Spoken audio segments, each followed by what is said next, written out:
দর্শক, কুমিল্লা মুরাদনগর আলহাজ কাজী শাহ মুফাজ্জল হোসেন কাইকোবাদ সাহেব সংসদ সদস্য হওয়ার পরে আজকে উনি ধর্ম মন্ত্রণালয়ের মন্ত্রিত্ব পেয়ে কুমিল্লা মুরাদনগরের জনগণ কি ভাবছেন তাদের কাছে জানবো। দায়িত্ব পেয়ে মুরাদনগরবাসীর জন্য উজাড় করে মুরাদনগর মানুষের প্রাণের দাবিগুলা মুরাদনগর মানুষের চাওয়া পাওয়াগুলোর দিকে খেয়াল রেখে উনি কাজ করবেন। এবার নতুন করে মন্ত্রিত্ব পাওয়ার পরে মুরাদনগরের মানুষ অনেক খুশি। জনাব কাজী শাহ মুফাজ্জল হোসেন কাইকোবাদ সাহেব ধর্মমন্ত্রী হয়েছেন।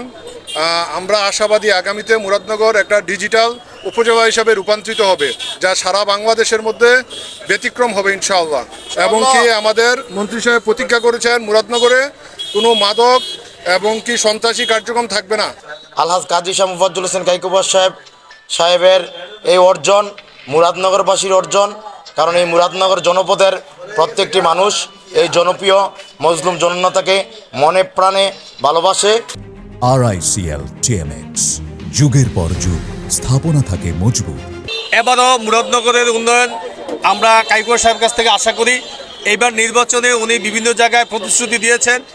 বিগত আওয়ামী লীগ ফ্যাসিস্ট সরকারের আমলে মুরাদনগরে আসলে তেমন কোনো উন্নয়ন হয় নাই।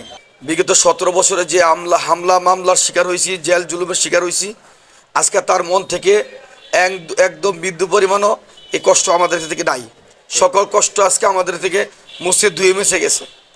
কিন্তু আল্লাহর কাছে লাখো কোটি শুকরিয়া আদায় করি, আজকে মুরাদনগরের যারা দিনমজুর, শ্রমিক, কৃষক, আজকে তাদের মনের ভিতরে দেখলাম একটা আলাদা একটা চোখের কোটা, একটু হালকা হালকা পানির মতো দেখতে পারছি যে অতি আনন্দের কারণে তাদের চোখের কোটে আজকে জল চলে আসছে। কারণ তারা এতই 17 বছর কাইকোবাদ সাহেবকে দেশে রাখার কারণে, সহযোগিতা দেশে বাইরে রাখছেন, আজকে তারা এই আনন্দটা ভোগ করতে পেরে তারা আজকে গর্বিত এবং খুব আর একটা আনন্দ ভোগ করতেছে। সারা বাংলাদেশের আলেম ওলামা সকলেই দাদাকে ধর্ম প্রতিমন্ত্রী হিসেবে দেখতে চেয়েছে এবং সকল ধর্মমন্ত্রী হিসাবে দেখতে চায় এবং সকল আলেম ওলামা দুই হাত তুলে দোয়া করতেছে যে দাদা জানি ধর্মমন্ত্রী হয়। আল্লাহর সকল আলেম ওলামাদের দোয়া আল্লাহ কবুল করছে।